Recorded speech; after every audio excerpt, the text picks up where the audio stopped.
Hello, everyone. I'm going to give everyone a few minutes to log in. We're starting to see people. And if you want, Hans, you can, I don't know if you have your phone on you, but you might have got a Twitter notification that you were just tweeted at with the interview. There we go. So I'm just retweeting that. You can, I wonder where our honey is. Okay. It's nowhere up there on the, no. Okay.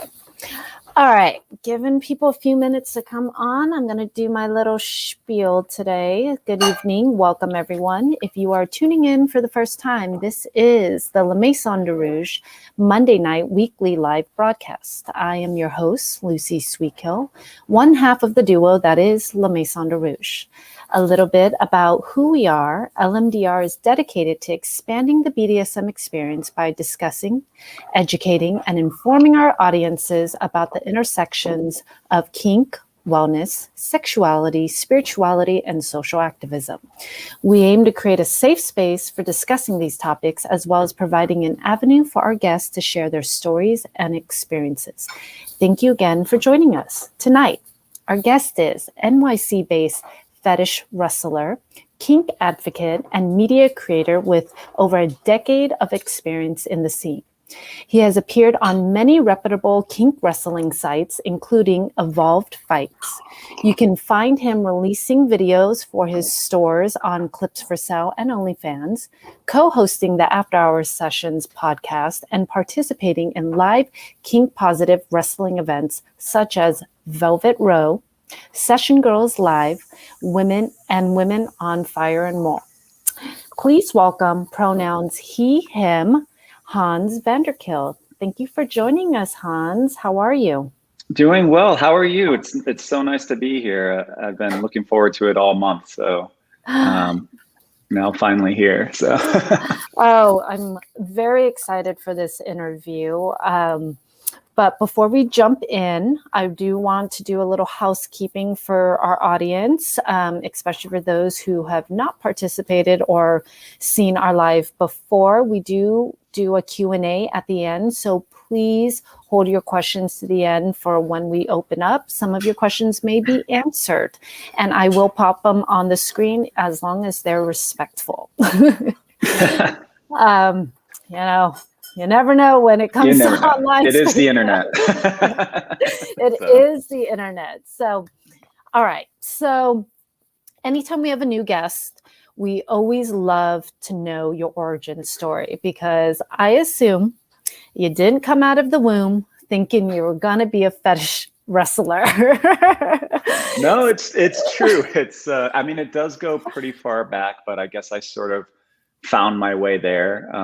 I grew up in suburbia, Massachusetts, very kind of, I don't know, like quiet life, so to speak, but I was definitely very scrawny growing up. So a lot of times, first of all, girls sort of develop at a faster, age in like junior high anyway. But like, for me, it was like all of the girls I liked were bigger than me and could probably, beat me up if they wanted to. So I was very, I was very like kind of into, the thought of the fact that like I could be attracted to somebody and they could probably pin me down. And, I thought that was really awesome. So it might have been like catalyst by the fact I always kind of like bring up this sort of like story as like when I really started to notice, I guess, like the kink of it is I played soccer growing up. Other sports too, like soccer was the main one.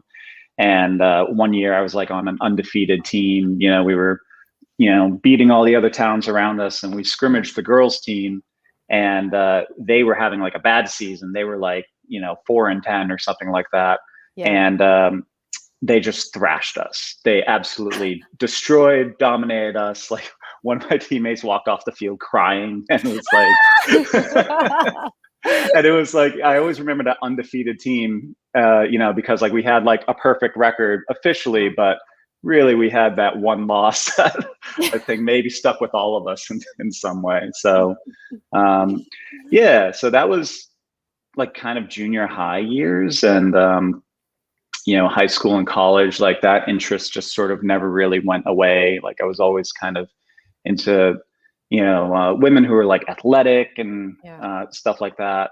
And so I started to look around on the internet, and lo and behold, as one does, just to see if you're alone in this world. And it's like, oh, I'm not alone in this world. This thing exists. And the companies that I kind of like found and got into it over, most of them were based in Europe, so they were like far away. But it was kind of like this like look from afar and dream to kind of like be a part of it someday. So yeah.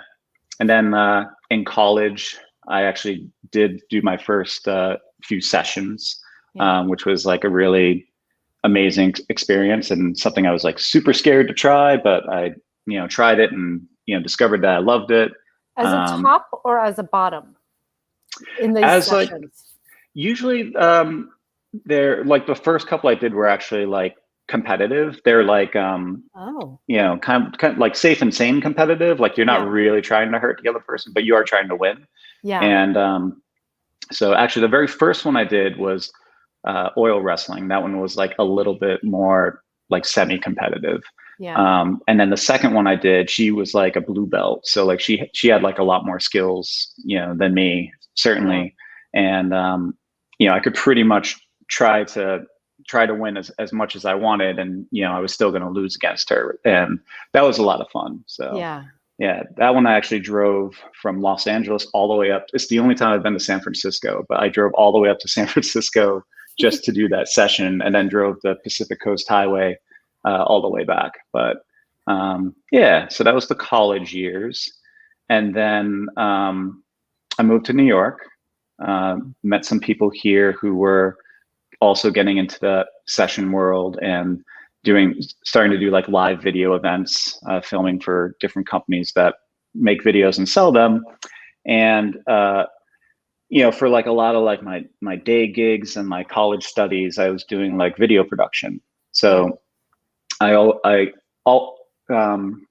kind of had that skill set built in of like, I knew how to like make media and do editing and stuff like that. So, I ended up getting together with them and try and kind of like starting all of us getting into this together. And they're called Doom Maidens in New York City. And they've been doing videos like ever since. When they started, they had day gigs as well, but then they actually like, got it going so much that they quit their day jobs, and that's what they do full time now. So, so that's awesome. And, and as for me, like I do it mostly full time. I do have like, day gigs I stick with as well, but just mostly to supplement. So, yeah. That's cool. Like, so you took this interest of yours. So I definitely like, there is definitely pieces in that I want to like dig into. So go for it. All right. So let's go back to just being interested in kind of, stronger women, right? So would you say it started off as like, getting into your like sexual awakening and being, attracted to women who like felt like and looked athletic and strong? Yeah, definitely. It was definitely something that like, turned me on growing up, and something that I, would fantasize about. And, it was like, I don't know, I feel like most people fantasize about like things that they wouldn't necessarily like say they fantasize about like right off the bat. Like, I guess like you assume everyone fantasizes about sex growing up, but I actually fantasized about like wrestling these girls who were stronger than me, and, having them actually like be able to outmuscle me and stuff like that. So it was definitely, I was actually kind of like, it's funny too. I was actually kind of like more into that, I guess formatively than like just straight up sex. Like the first couple times I had sex, actually, I was kind of like more interested in doing like play wrestling, and like, I wasn't really sure how to like do the sex part yet. So, so it was definitely kind of like a precursor and kind of like definitely part of like my sexual development. So, yeah, that makes total sense. And in these fantasies, did you see yourself as, was there an aspect of winning and losing at all, or just more the sheer like wrestling and possibility of losing? That's a good question. I think, well, I think a little bit of both. I definitely liked the idea that I could like, wrestle a strong woman and lose to her. But I also liked the idea of like this sort of primal energy, this kind of give and take, this struggle back and forth. And when I actually finally got to try it, that was the thing that I kind of found, the most. Like that was like, that was like the high, so to speak, of like feeling that kind of mutual adrenaline rush, and it's kind of like mutually building and stuff like that. And yeah, maybe you're keeping score and trying to see like who gets more tap outs during the session, but like that's like way besides the point. Like it could be 3-1 or 1-3, but like the same kind of fun was had of like feeling that like that like grr that you get to kind of express with like a close partner. So yeah, so I just want to like make sure I have this correct too, because I really like, I think so many people connect with like the wrestling, because I think that's even how I started getting sexually active. It was like that same like, oh, you're just kind of wrestling and getting very physical, and there's something very primal that then leads to like maybe kissing, maybe something else, right. At your youth. So I think a lot of people would definitely connect with that. But to make sure like I have this correctly, so when you were in college, you officially had like professional sessions, right? And right. would you and you started off as like more the client in hiring this a female dominant to like have this experience?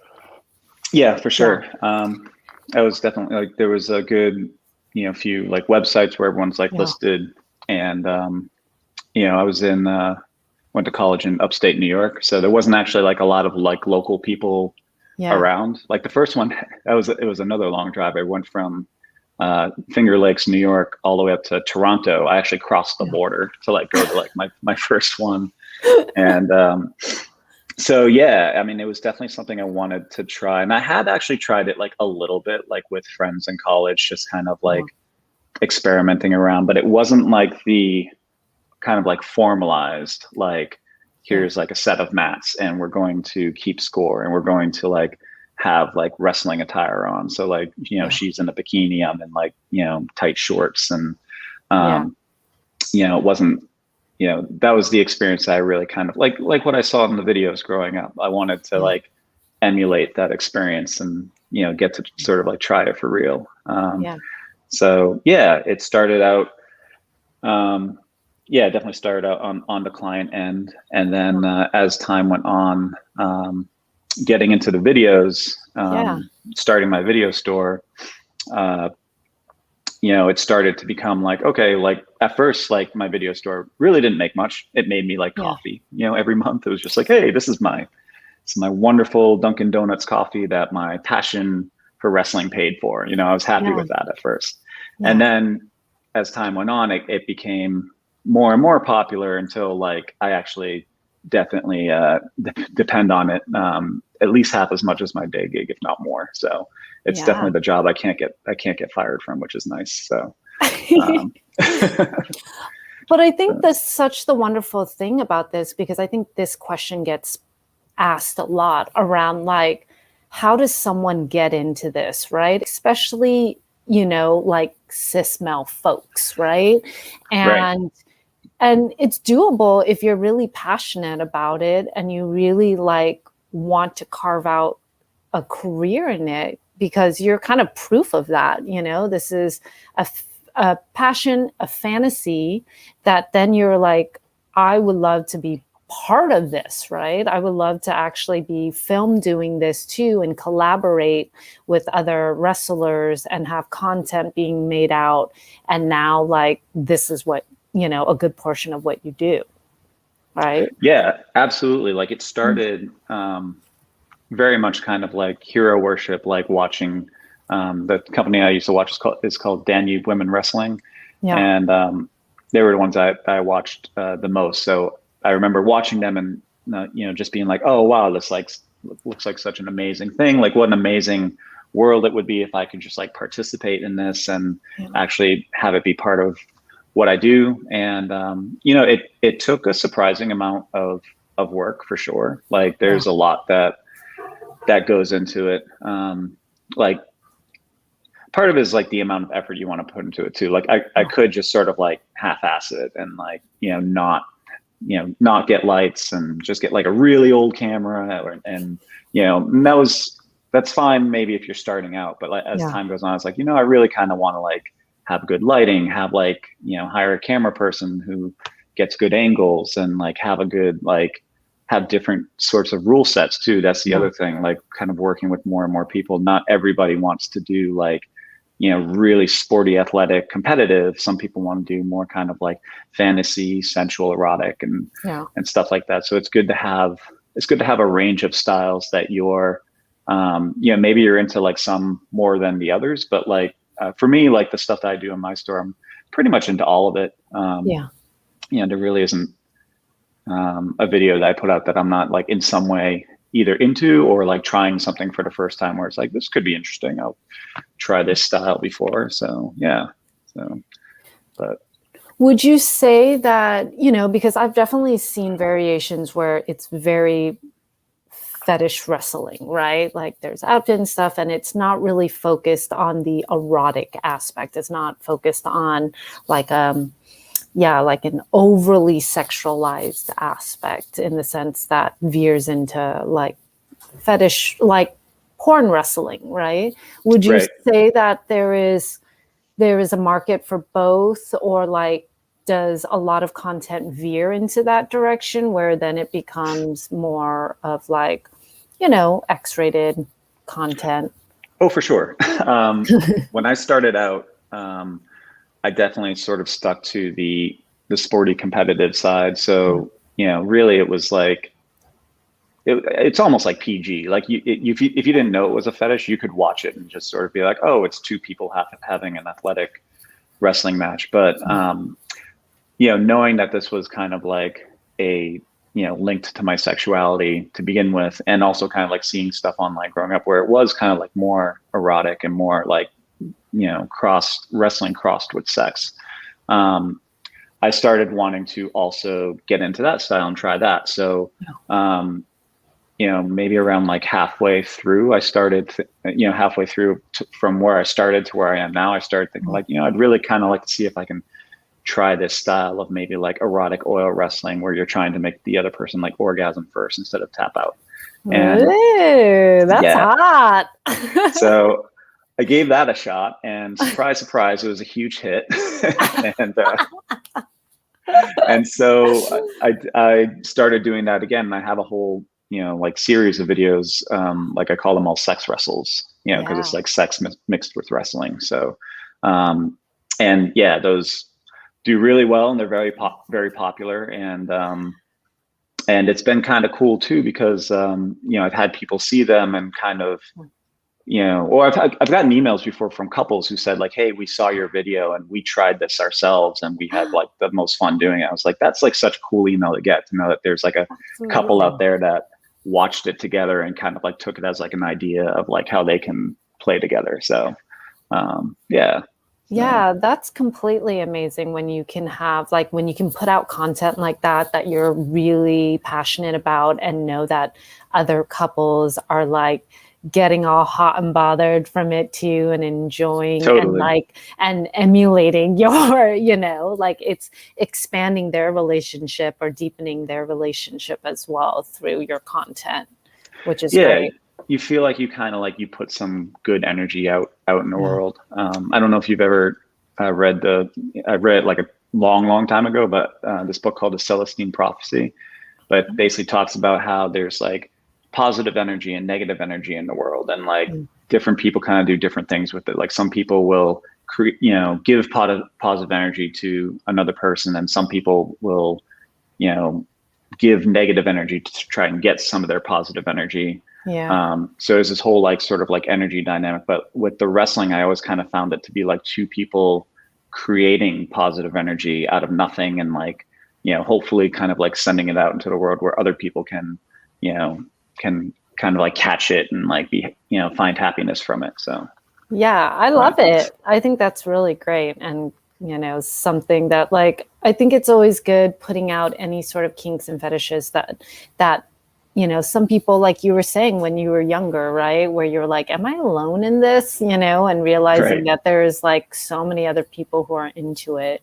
Have you noticed, or have you had, or if you're willing to speak about it, have you noticed that there, you know, because of the content you put out, have you noticed that there's been more women who reach out to you who want to try it and participate in it or do it with you or something like that? Because I think in the industry of just fetish, right, and kink in general, sometimes people see it as so focused on like male clientele, but it's for any gender and any, and any sexual orientation. And so anything that kind of, especially for women, like get women to think about like their sexuality a little more expansively, especially maybe seeing a provider of some kind, I think is always great. So have you noticed that, like people reaching out?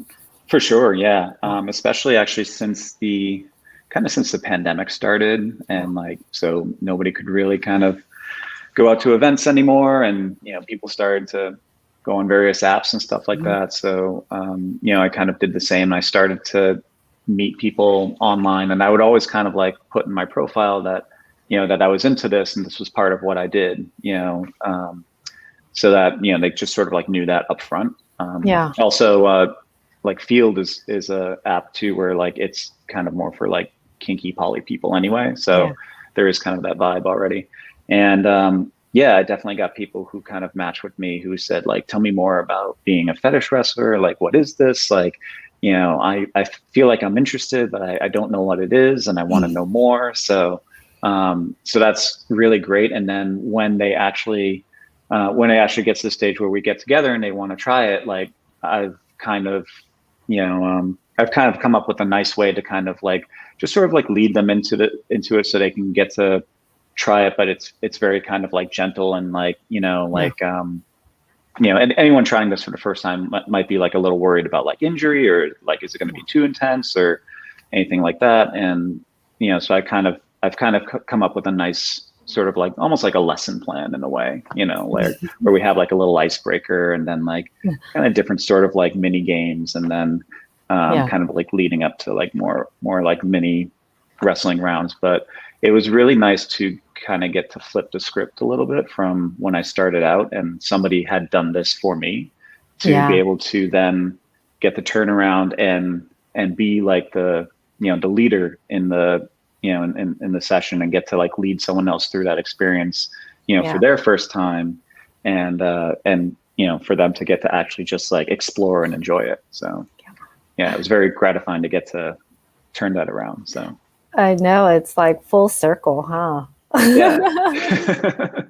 Yeah, like I just think back to, you know, the younger me who was like trying it for the first time. Like if he could only know that like someday he'd be kind of like giving the gift back in reverse. So yeah. I know. I think that's really awesome. I know that a lot of people tend to have a lot of questions about just, you know, like male, you know, sex workers, basically men who do this line of work, whether content creators or whichever, providers or anything, because, you know, a lot of people see this as a very like at least female or identifying industry, right? An industry that is really focused on like the feminine of some kind.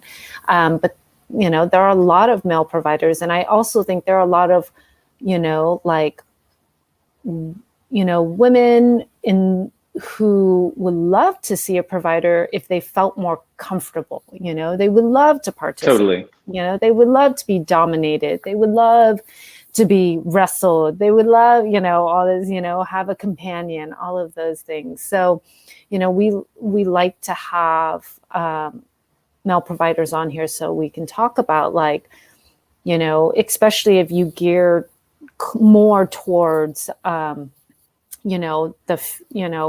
female identities, more cis females or whichever as your audience base or your client base. So would you say your audience base and your audience base is it mixed between, men and women in these? It's probably mostly men. I can only speculate, like the people who buy my videos. I don't get their names, but I can only speculate that it's mostly men. Every now and then I feel like I've gotten contacted from a woman who says, "Oh, I saw your videos." And it's like, "Oh, okay, that's cool."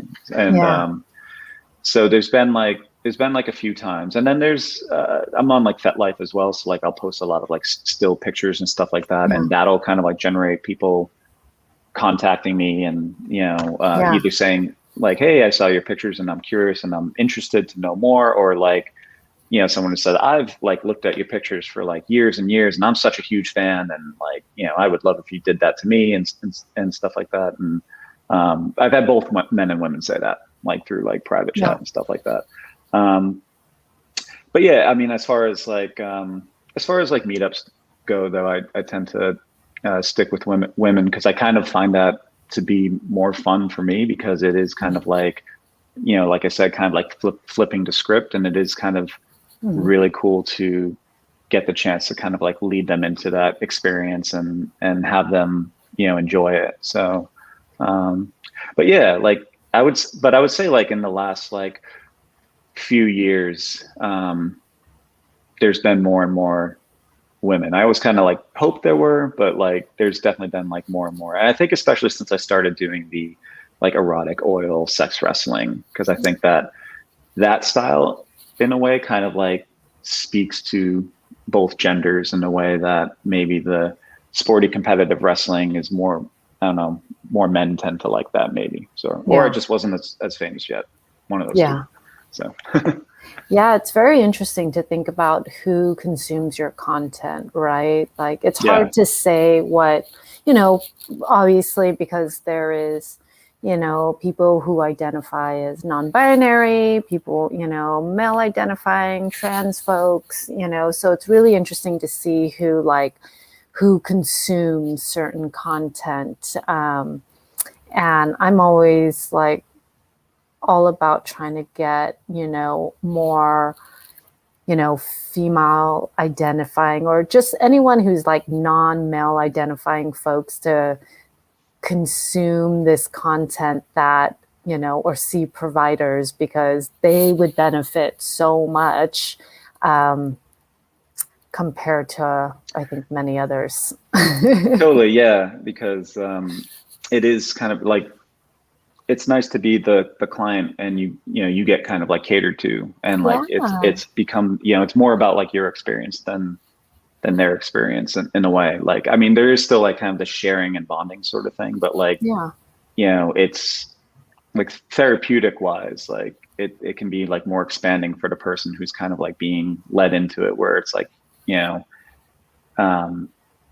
they have this kind of like interest in them, and they get it kind of like unlocked a little bit. And especially for people who maybe feel like they can't explore that as much for whatever reason, whether it be like, gender or like, or anything else, or, how they identify, where they grew up, like people may be isolated, and to actually like get to come out of that isolation and get to like try something can really kind of like, expand your, your sense of self and your sense of like being in the world, and really kind of like open you up and make you happier. So I agree. I definitely agree, because a session, there's a lot of focus on the other person, right? Like it's all about, you know, obviously there's a mutual thing, but like you were saying, when you were, you know, you kind of do this little course out for them and kind of like, you know, start with some of these kind of games and stuff to get them comfortable and introduce them and make them feel safe and show them the ropes basically about like what you can do and how not to get injured and how you can have fun and all of that. And so it really caters to that person, and that type of exploration is not something many people aren't going to come around naturally in their life. You know, or I would say organically in the day-to-day world, right? Right. Yeah, some of this stuff is not going to be, you know, not everyone you're going to meet on a dating app or whatever is going to be knowledgeable to be able to explain certain things that person might be interested in. And so seeing a professional or getting guidance from a professional who's been doing it a long time, who's been focused on it, who's been learning techniques, that's kind of the best experience they're going to have. So, and something like wrestling can be very dangerous, especially for, you know, small bodies, you know. Oh, totally. Yeah. Yeah. Yeah. You definitely, you know, I've had some experiences at parties before where like someone comes in and it's just like, it's way too aggressive, Yeah. you know? So like, you want to kind of like, you want to be one of the people who can kind of know how to play sort of thing. Yeah. Like you want to be able to like take care of the person while you're having fun with them. And Yeah. if you know how to do that, you can, you know, it kind of opens you up in the wrestling world, at least. It kind of opens you up. Like you could have a match with anyone. You could have a match with someone who's like much bigger than you or much smaller than you, and it can still be fun for both parties, and you can still kind of have a fun like back and forth if you want to, or if one person's more into being dominated, then, you know, and that's the style you guys want to go with, then like that can happen. And but it's all like, you know, it's all like communication. It's all like knowing what the other person is into it for, you know, what's the experience they're trying to get out of it. You know, something that I do before any matches that are like overtly erotic or sexual is I have us each kind of like say what our do's and don'ts are for, you know, this kind of like play together. Because first of all, it's important to know boundaries and limits, of course, but it's also important to know like, hey, like, what are some things you enjoy about this experience? Like, what are some specific things? Like maybe you like to be like, you know, have air like blown behind your ears, or like, you know, you like to be squeezed. Like I like to be squeezed. That's part of like how I got into it. So scissoring is a big thing, like head holds, leg locks. Yeah. I was always into like thighs and legs. So like for me, like the body scissoring was like a, you know, huge thing that got me into it. I would always like look into matches for specifically that hold, and consequently I do that a lot. Like in my matches, I tend to use scissors just because like, why not? I love them. So, but it's good to like communicate with the person and like, you know, kind of like know the things that you like as well as the things that are boundaries. Cause that way you can go about it and like be having fun, and you can kind of like know what the other person, you know, likes, rather than being like, hey, well, I think I'd like to, you know, I think I'd like to like, you know, twist their arm, or like, I think I'd like to pull their hair, but I don't know if they like that. You know, some people love that. Like a friend of mine who I did like wrestling videos with, you know, I found out in the course of wrestling with her that she loves having her hair pulled. So we had a whole match where there was like a lot of hair pulling in it. And that match sold really well because it was just like a natural chemistry there. You could tell both people were like into it and enjoying it. So, And the matches that I do like that. You hate your hair pulled? Yeah. See, some people hate it. So for you, that would be on the don't.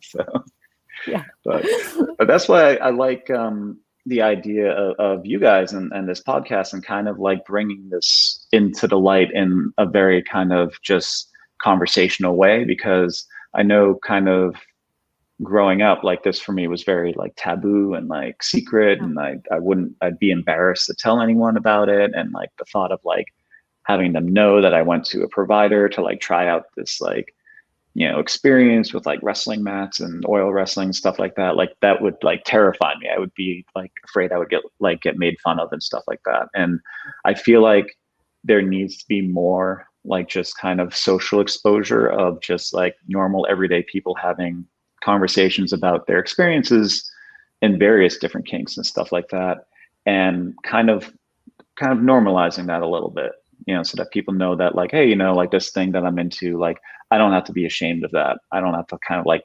stuff that down and hide it. And like God forbid you do that all your life, and then like you get to the end of your life and you're on your deathbed or something, and you're looking back and being like, oh, I wish I wasn't so uptight with myself, and I wish I really just like went out and explored. I might have had like a lot more fun, and might have been a happier person, might have affected your relationships, so many things. So, yeah, very much. Where there's so much shame that our society has around just different aspects of our sexuality and the spectrum of our sexuality and our interest. And it sucks because for those of us who've, been really fortunate to like have this part of our life and our career and everything, we get to see the multitude of just everything. Like I, as a professional dom for almost 11 years, I've seen it all. Like there is a kink and a fetish for every single thing. And it's totally fine as long as it's consensual and, all the parties involved are, aware and all of it, all kinds, like, and that I think that's the beauty. And that's kind of a big part of why, we have our show, is so that people can see that there's just normal folks who either are into it, provide it, and just hear their stories of how it came. Because again, you did not come out of the womb going like, hey, I'm going to just be a fetish wrestler. Like that's what I'm going to provide. Right. Right. You definitely sort of find your way like into this stuff. So yeah.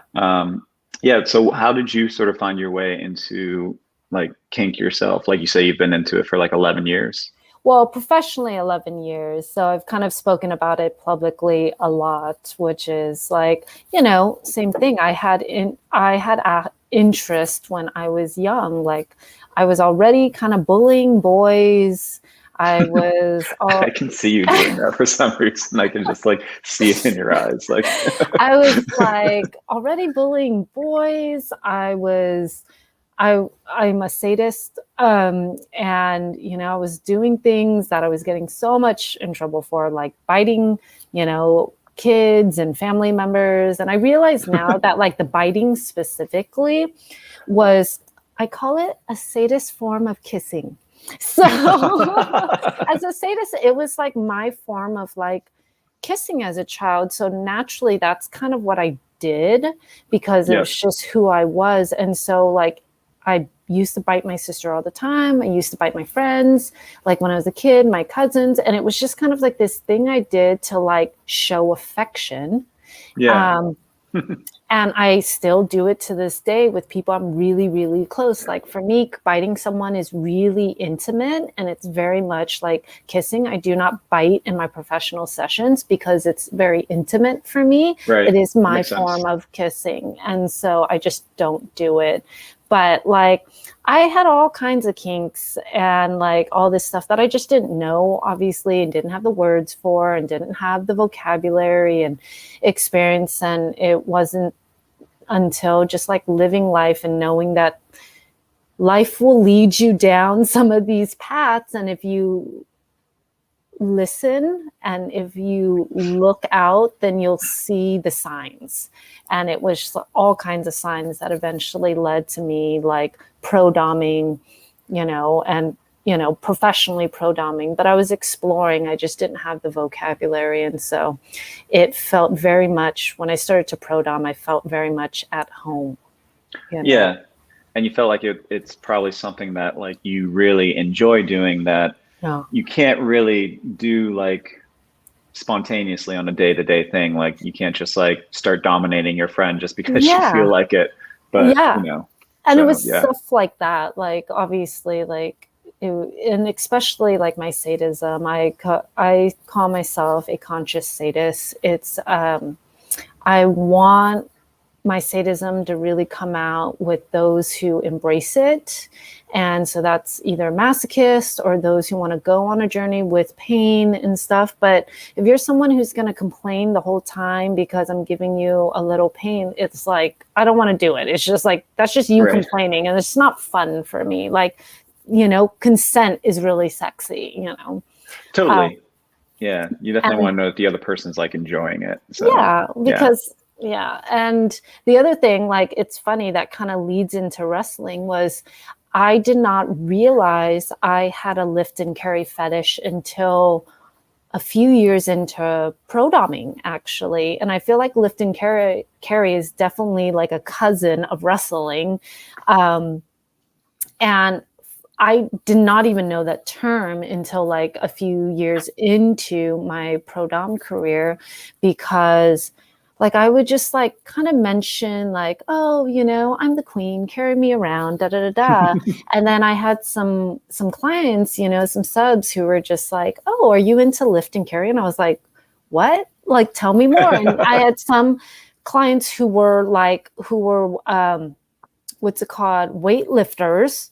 Like that's what they did as like, they're kind of just like fun, right? They had other jobs, but they like would do like amateur weightlifting and stuff like that. And so they're just like, let me carry you around. And it wasn't their kink, but it was just something they also happened to do as a form of working out. And so like, then I would have a lot of, because I would just talk about it, but I never knew I was talking about it as a lift and carry fetish. And then I just started like in some of my sessions, like people like carrying me around and like doing the, like, what is the not dirty dancing. Is it dirty dancing where it's like runs and like she jumps and he's like, I think that's dirty dancing. Yeah. Like, I've done that scene in sessions like so many times. Oh, cool. And then I realized, and it's kind of like one of my bucket list items is to like never touch the ground for 24 hours and be passed around from people to people, being carried around throughout my day. That's pretty cool. Yeah. But when I was, so then, when you kind of do stuff, you start to like really make sense of some of your past too. Every person I've ever dated, and I'm still friends with a lot of them, and I've asked about this, but I realized that every person I ever dated, I would unknowingly put my lift and carry fetish on them. Like I would stand on the bed and make them carry me to the bathroom and then make them carry me to the living room. And like, I would get carried around a lot. And even I can think as far back as like junior high and high school guy friends who were taller would carry me around sometimes from classroom to classroom as like a little like joke or whatever, like in junior high. And it was just like, I'm like, oh yeah, give me a piggyback to our math class, right? And I was doing this at a really young age, like even before that. And then I was like, oh my God, I've been doing this for a really long time. I was like, oh my God, this has been, and it like, it didn't make sense to me. I mean, I just never thought about it until I started doming. And then I was like, there's a thing here. And then it started connecting all the dots. So, yeah. Is it kind of like a sexual connection for you to be lifted? And is it kind of like a worship thing or like a body control thing or? All right. So I wouldn't say like, I think everything is sort of under the sexuality spectrum. So I wouldn't say it's necessarily like an arousal thing. For me, it's a power thing. I like people to do things I tell them to do. Yeah. Hello. Hello, here I am. I love being above other people.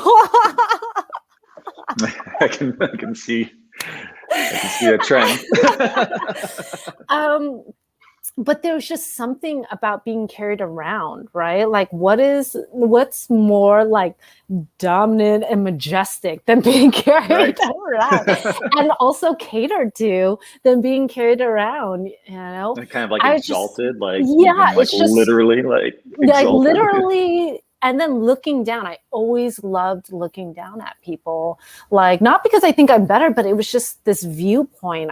And it's something that I've always I just enjoy. It makes me really, it makes me really like happy. It can definitely make me really excited. It just like fills a lot in my mind and it just fills a lot for me to be carried around. Yeah. And I think that's interesting how it like traces back to your childhood as well. Like, that might have something to do with it, where it's like you feel sort of like less, like I feel like as adults, we're very kind of like shackled in a way socially. So to get to kind of like, have that kind of throwback to like the childhood experience of how you used to kind of like play can definitely be something that, brings back some of your kind of like natural happiness. So. Totally. Yeah. And I think, a lot of kink and a lot of like kink in general is like play, adult play, right? It's play for adults. It's allowing us to really tap into our inner child in this really great adult way where we have more freedoms and like have more understanding, but still maintain that like almost like fun innocence as well. Right. Yeah. So like your natural self sort of thing, kind of like shining out. So yeah. I want to, just being mindful of time, I want to open it up to any questions our audience does have as we continue the conversation. So if you all have any questions, please put them in the chat boxes wherever you're tuning in, and I will pop them up on the screen for Hanz. I do want to ask, how did the name come about? So as a kill myself. That's right. Us kills got to stick together before we get banned out of all descriptions. Actually, I have a funny story about that, so I'll tell you that after. But when I was starting out in New York, and I met Do Maidens, and at the time they were doing like they were just starting to get into videos, but they were doing like live events. There was like a lot of live Jello wrestling events. So we went to one of those and as a group, and it was really fun. And then as we were leaving, it just starts pouring like downpour rain. So like I was with like two other people. They were a couple. They were both also wrestlers and kinky. And so we just like, stowed into a bar and just started having a drink together. And at that time, I was just starting to think, it's like, oh, I know how to do the media creation. I know how to create videos, but like, it was always my dream to be like in videos. So, but I can't be in videos under my vanilla name. A, it's my vanilla name, and B, it's boring. So I need like a cool wrestler name. So like, what should I be? And, the guy like, just like, finishes taking a sip of beer and without even skipping a beat, he's like, oh yeah, you should be Hanz VanderKill. And I'm like, that's an amazing first try, and I think I'm gonna keep it because that's awesome. So, so just like named me right in the bar with the Z. It's like, yeah, you should be Hanz Vander, but with the Z, make sure you have the Z. I was like, yep, I think that's a winner, because if I didn't like it at all, I would have been like, oh, let's keep trying. It's like, nope, we can stop trying. Like that's definitely it. So yes, I don't know if you've had this problem with the kill being at the end of your last name, but when I get posted on, I don't remember the name of the site, but maybe I shouldn't say it anyway, but these sites have, first of all, they'll ban certain words. Yeah. And then second of all, they'll auto change them. Some of them will be like, hey, instead of using this word, we're just going to autocorrect it for you, like as you post it. So I'm definitely on a couple sites as Hanz VanderDispose. So that is also me, corrected for, So, interesting enough, I haven't, and maybe because it starts off with sweet, I don't, for some reason, it hasn't like triggered it. And I'm thankful Such a cool for that. name though, Yeah. Sweetkill, like Yes. it's got that duality to it. I'm a Gemini, so I can appreciate like a duality like that. So I'm a big comic book and like manga nerd, and so I wanted something that felt very much of a different persona, right? So most people just call me Mistress Lucy or Daddy Lucy or something. Nobody really calls me like Mistress Sweetkill, but Sweetkill, it's like this very much this identity. So we have some really great questions coming in that I want to pop up. Hi, Lucy and Hanz. Hanz, what is your signature move? My signature move is probably body scissors, just because it's something I was always into, and so it's something I always use in the match. I see some people complain about this sometimes, like, you just use his body scissors all the time. It's like, yeah, I really like them. Sometimes I try to, switch it up, but playing soccer growing up, I always had really strong legs. So even in like a sporty competitive match against someone who's actually like really skilled, even though Brazilian jiu-jitsu wise, like I shouldn't be able to get a tap out that way, but I totally do. So I know other holds and moves as well, but that one's always like near and dear to my heart. So, kind of similar to this question that I have is, have you done any other like training around like mixed martial arts or like any other kind of like, hand-to-hand combat type, just to like add to your repertoire of moves? Yeah, well, so I started out very like just kind of instinctive. I'd done like a lot of like play wrestling growing up as a kid, so I already had like a good instinctive way of like how to wrestle somebody. But like people around me, did train in Brazilian jiu-jitsu, and sometimes they'd have like kind of like classes that they'd show a technique or two.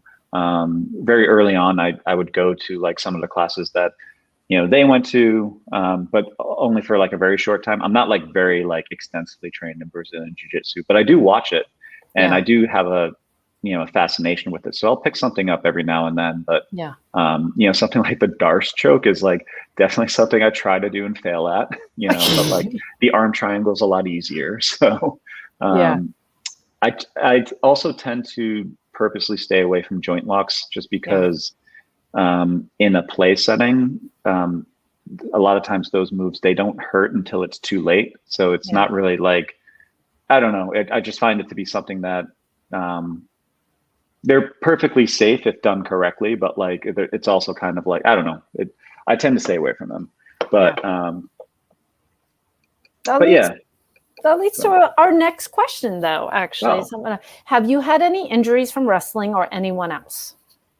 Every now and then they happen. I definitely got like nailed in the eye one time by someone's knee when we were kind of like we were just having like a good like energetic wrestle, and it just like happened that way. So I remember showing up at my day gig the next day, because this was like years ago. So I was working like a 9 to 5, and they were like concerned about me. They were like, did you get in a fight? Like what? Because it was a really good shiner. And so I told them that I was walking down the street with my iPhone, and I walked through a construction zone, and like somebody had a plank and like hit me in the face. So, and then somebody was like, oh, you could sue for that. You could totally get money for that. I was like, it's okay. No, because it's a total lie. They're like, where was it at? You're like what are all these questions? And then something that would happen early on when I was kind of more learning how to like, wrestle better, you would always get like bruises under the arms. Like you get like a lot of that. And then as time went on, I kind of got better at like avoiding getting that. So if someone like has me in a hole, like kind of like, I don't necessarily struggle as much. I'll just sort of like let that arm go a little bit. And, cause like they add up, the bruises, and then you're polka dotted. So especially for videos. So I bet. Just because we're kind of at the end of our conversation, I do want to point out below that all of Han's OnlyFans website, which I know is under construction, Twitter and Instagram are on here. We're not always able to, because this goes on YouTube, screen some of the other sites. But if you go on the Twitter and Instagram, I bet you will find all the other stuff. So that's kind of how we go around it. That's how we circumnavigate the censorship that happens. Also, you can just Google me. Yeah. So. Well, you've got a good name to be to Google. And then for those of you who are new to our show and are watching, if you would like to support us at La Maison de Rouge, we have a Patreon, which has really great membership rewards, especially our one-on-one conversations that you get to have with me and Dominic Dia about anything kinky. So any guidance you need. And then, of course, for those who are trying to get in the industry, we have like a section for that as well. You know, I do want to thank you, Hanz, for joining us. This was an awesome conversation. If there is anything that, any upcoming projects or things that you want people to look out for, please let us know now. Well, I definitely have some fun matches coming up that I haven't really, said yet, but keep an eye on my Twitter for those. Like a lot of times I'll say in advance, the ones that are definitely happening. Yeah. And definitely check out the After Hours Sessions podcast, it's also going really well. And hopefully we can have you guys on there sometime. That'd be really cool to do a little crossover. Yeah. And look for me on Twitter. I'm on Instagram sparingly. I try to be very careful because, as we all know. Yeah. And I'm not on Facebook, but you can still find me anyway. So yeah. Cool. Well, thank you again for being on our show. Thank you to our audience for joining us tonight. And then for those who will obviously be watching it, because our YouTube channel will have all our shows on there. Have a good night, everyone. Bye.